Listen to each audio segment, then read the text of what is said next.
Welcome back to our channel respect education.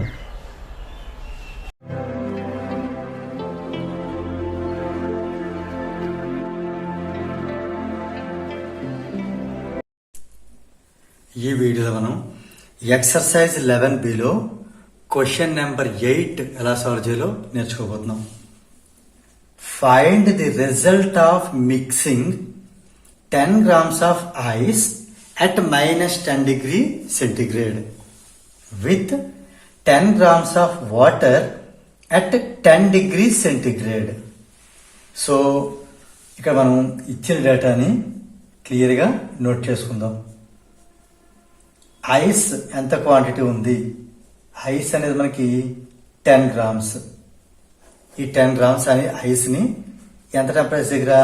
-10 degree centigrade temperature దగ్గర ఉండేటువంటి ఐస్ని 10 grams of water that is 10 degree centigrade 10 degree centigrade ఉన్నటువంటి వాటర్కి add చేయడం జరిగింది.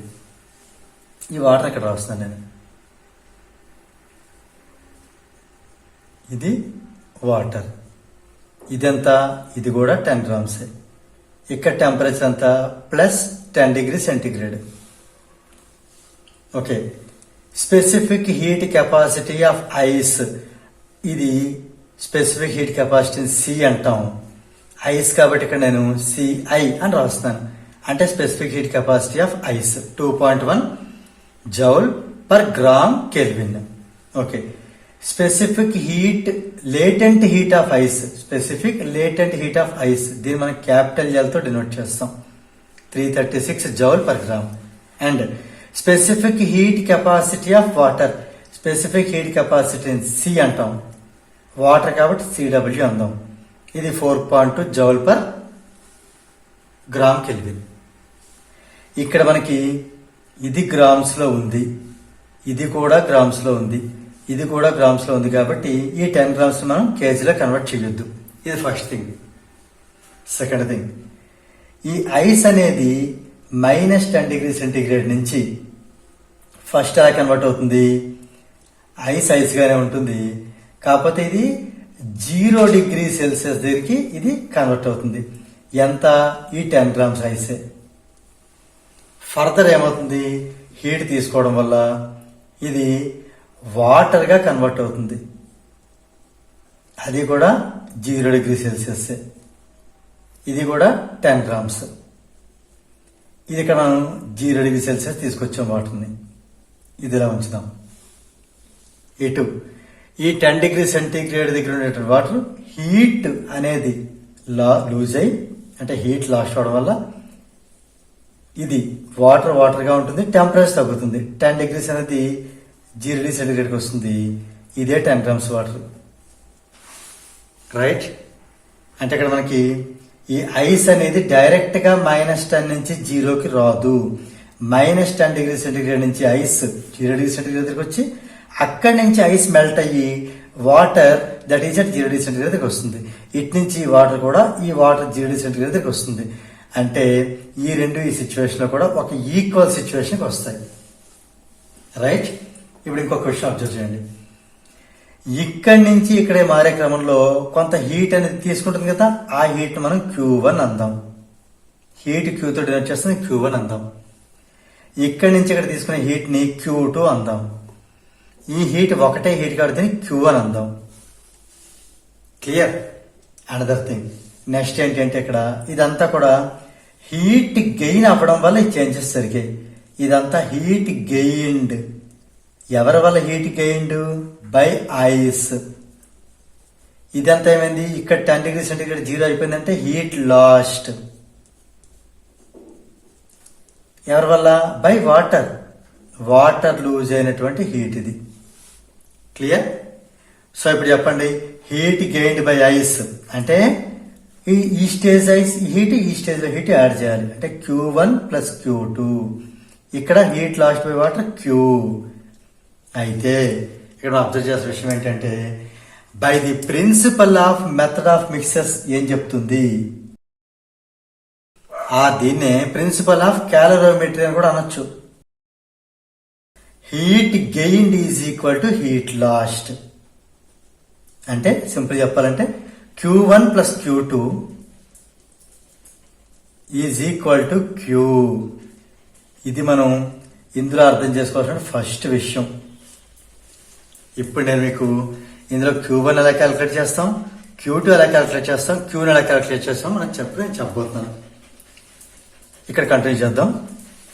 ఇక్కడ చూడండి, Q1 అంటే -10 degree centigrade 0 degree centigrade convert అయింది.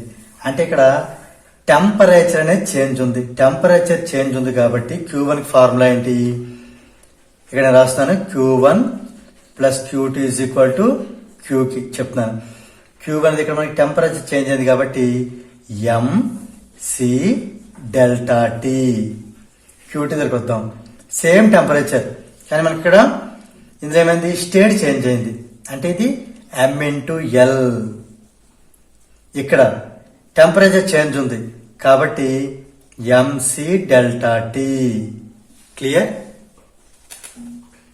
ఇప్పుడు ఇక్కడ C అంటే ఐస్ నుంచి కదా, ఇది ఐస్ కి కన్వర్ట్ అయింది. సో ఐస్ నుంచి స్టార్ట్ అవడం వల్ల ఇది మనకి specific heat capacity of ice. తర్వాత ఇది L అనేది ఐస్ కదా స్టార్టింగ్ ఉంది, అంటే లేటెంట్ హీట్ ఆఫ్ ఐస్. ఇక్కడ వాటర్ నుంచి కదా కన్వర్ట్ అయింది కాబట్టి ఇది specific heat capacity of water. Clear? ఇప్పుడు ఏం చేద్దాం అంటే వీటి వాల్యూ సబ్స్టిట్యూట్ చేద్దాం. ఇక్కడ M అంటే 10 grams, సో 10 ఇంటూ ఇక్కడ specific heat capacity of ice 2.1 ఇవ్వడం జరిగింది.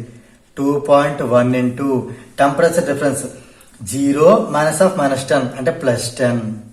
ఇదంతా Q1 plus M into latent heat. M అంటే మళ్ళీ 10 grams ఇంటూ లేటెంట్ హీట్ అంత మనకి 336 ఈజ్ ఈక్వల్ టు ఇక్కడ M అంటే mass of the water 10 grams into CW అంటే specific heat capacity of water 4.2 into temperature difference 10 నుంచి 0కి 10. క్లియరా? ఇప్పుడు మల్టిప్లై చేయండి.